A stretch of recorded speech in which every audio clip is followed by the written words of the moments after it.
Bonjour à tous, bienvenue pour cette nouvelle question du vendredi pour moi. Nous allons tout de suite commencer par le tirage de la question.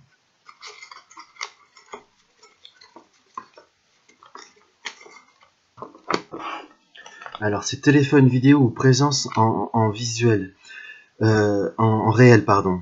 Si tu préfères... Alors, j'ai un peu mal écrit, alors excusez-moi. Téléphone vidéo ou téléphone ou visuel. Quelle situation tu préfères pour les tirages? Je dirais que pour mon cas personnel, il n'y a pas de... J'ai pas vraiment de préférence. Ça fait à peu près le même...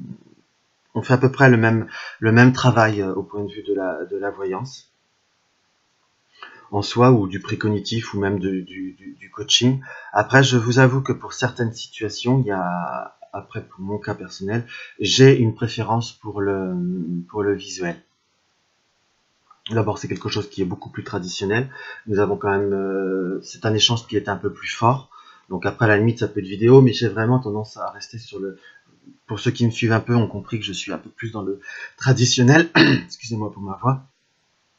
Après, la différence au point de qualité des prestations et de la divination, c'est les mêmes. Je vous avoue très honnêtement. Il y a simplement vraiment qu'il n'y a qu'un domaine pour certaines personnes. Je préfère, pour vous donner un exemple même, pour les séances spirit propres, je préfère le faire de façon très traditionnelle en visuel.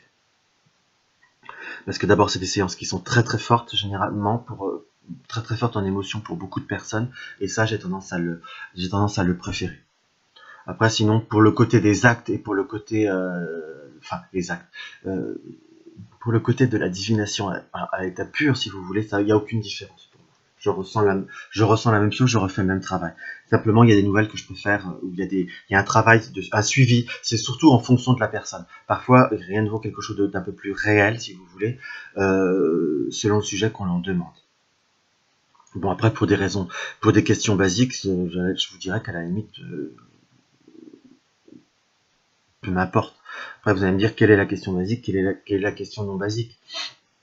Il y a quand même des sujets qui sont un petit peu plus importants dans notre vie, ou qui sont surtout un peu plus sensibles ou un peu plus durs à ressentir. Que vous parliez par rapport à une rupture, par exemple affective, par rapport à de l'affectif, une situation qui est difficile, ou par rapport à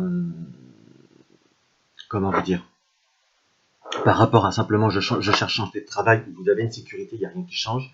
Parce que on a une multitude de cas, si je puis dire, où on peut voir sortir des sentiers battus, on peut voir à ne serait-ce qu'avoir des... J'ai fait même il y a quelques années, j'avais même fait à titre bénévole d'ailleurs, c'était un adolescent qui avait fait une fugue ou enlevé, on ne savait pas à l'époque. Et c'était par l'intermédiaire d'une amie, on avait essayé à avoir des informations, à avoir des détails au point de vue de la situation de ce jeune homme. Là, je vous avoue honnêtement que j'ai préféré me déplacer, j'ai pas préféré le faire par téléphone parce que là, c'était très très dur pour la personne. Je vais pas rentrer dans le détail parce que ça reste quelque chose de très personnel. Avec mon ami à l'époque, il était vivant, on allait le retrouver, on l'avait bien vu. Il y avait des circonstances que la mère ne préférait pas entendre, donc on a été très doucement, très délicatement pour le dire, mais heureusement que là on était en face, si vous voulez, parce qu'on a préféré la prévenir, on y a fait, en plus, mon ami était plus dans le soin à l'époque, donc quelque part je faisais plus la voyance, elle essayait plus de la canaliser, c'était un bon travail d'équipe qu'on nous avions fait, parce que c'était quelqu'un qui habitait pas très loin de chez elle, une vague connaissance.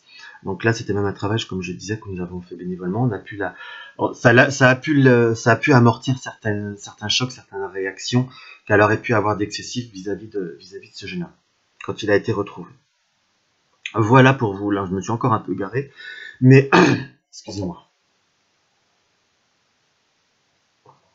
Mais voilà, pour essayer d'avoir répondu, pour certaines choses, j'ai quasiment pas de différence j'ai pas de préférence réellement. Après, ça dépend vraiment des circonstances et des situations. Tirer une deuxième question, parce que c'est encore très très court.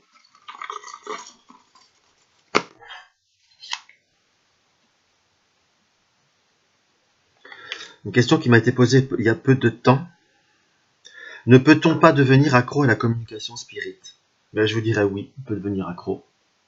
Parce que je trouve qu'à l'heure d'aujourd'hui, on a, en plus, vous voyez, j'en parlais, on a une mauvaise utilisation du côté spirit des choses.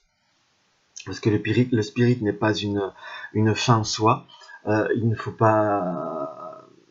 C'est fait pour recevoir des messages, c'est pas fait pour revivre avec la personne, qu'on soit bien d'accord, parce que nous devons laisser les personnes disparaître. Après, je trouve qu'il y a même un merchandising par rapport à certains jeux de cartes. Je crois que c'est les messages de Dorine Virtue, de l'au-delà, enfin quelque chose dans ce goût-là.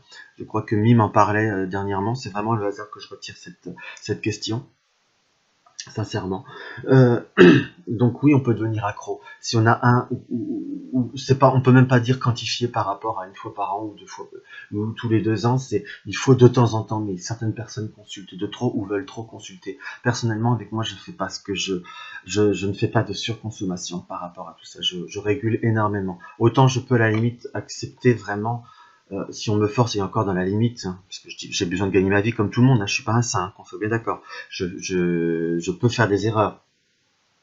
Mais si vraiment quelqu'un a besoin d'une confirmation de plus de détails par rapport à une question en voyance, je peux à la limite, de façon assez rapprochée, accepter une deuxième consultation. Après, c'est comme tout, il faut raison garder 2, mais c'est pas 3, hein, qu'on soit bien d'accord, et ça dépend des cas. Mais pour une consultation spirit, c'est vraiment, faut que je le sente. Et je refuse si c'est vraiment 2 mois après ou 1 mois après, j'ai besoin de poser une question. Le spirit, c'est pas ça. Après, je peux peut-être, il y en a qui seront peut-être pas d'accord avec moi.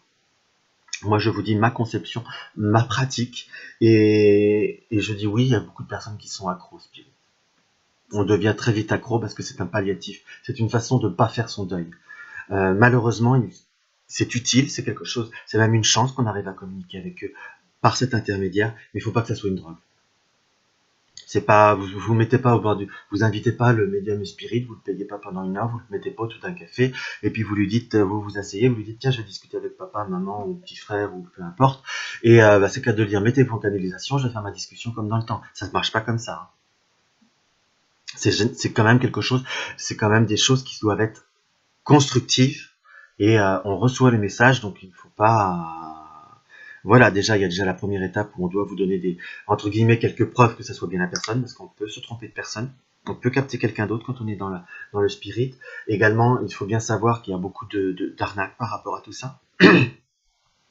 Parce qu'il y a beaucoup de personnes qui vous racontent du rêve, mais le spirit, c'est pas forcément toujours du rêve. Parce que parfois, il y a des vérités qui sont dites. Je suis pas dans la violence, qu'on soit bien d'accord, mais qu'on ressorte je t'aime, je me sens merveilleusement bien, je t'adore d'autant plus. Enfin, faut voir tout ce qu'on peut voir et entendre. Parfois, le spirit, c'est pas ça, parce que parfois même quelqu'un qui est de-delà n'est pas forcément en accord avec vous-même. C'est sûr que c'est très rare qu'il soit très insultant, qu'on soit bien d'accord, qu'il soit très violent, pardon, même. Mais parfois, il vous dit pas, oui, oui, tout est beau, tout est merveilleux. Et comme le spirit n'est pas là également pour vous indiquer votre destin, les personnes de l'au-delà ne sont pas là pour vous diriger ou pour vous dire tu feras ci, ça, ça, ça et ça, tout ira très bien, je le vois de là où je suis. Il faut retomber sur terre, on est maître de notre destin parce que sinon ce serait très facile. Tout le monde irait voir un médium spirit, tout le monde a perdu quelqu'un qu'il aime et tout le monde va se faire diriger.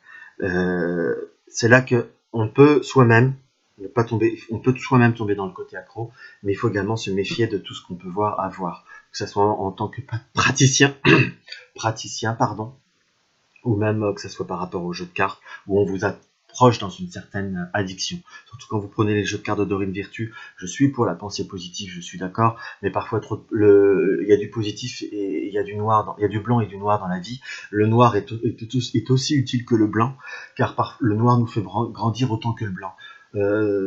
Parfois même le noir nous consolide, donc si on est prévenu, si on est averti, cela peut voir nous éviter certains désagréments, parce que vous pouvez être très positif, malheureusement parfois il y a des événements dans la vie qui vont arriver. Donc parfois d'être positif, c'est de s'y préparer, et surtout si on se dit voilà, par rapport à ces jeux de l'au-delà, c'est un peu trop d'eau de rose. J'espère avoir été à peu près clair, ne pas vous avoir ennuyé avec mes petits soucis de voix. Et si vous avez d'autres questions, n'hésitez pas à les laisser en commentaire. Et à la semaine prochaine, merci.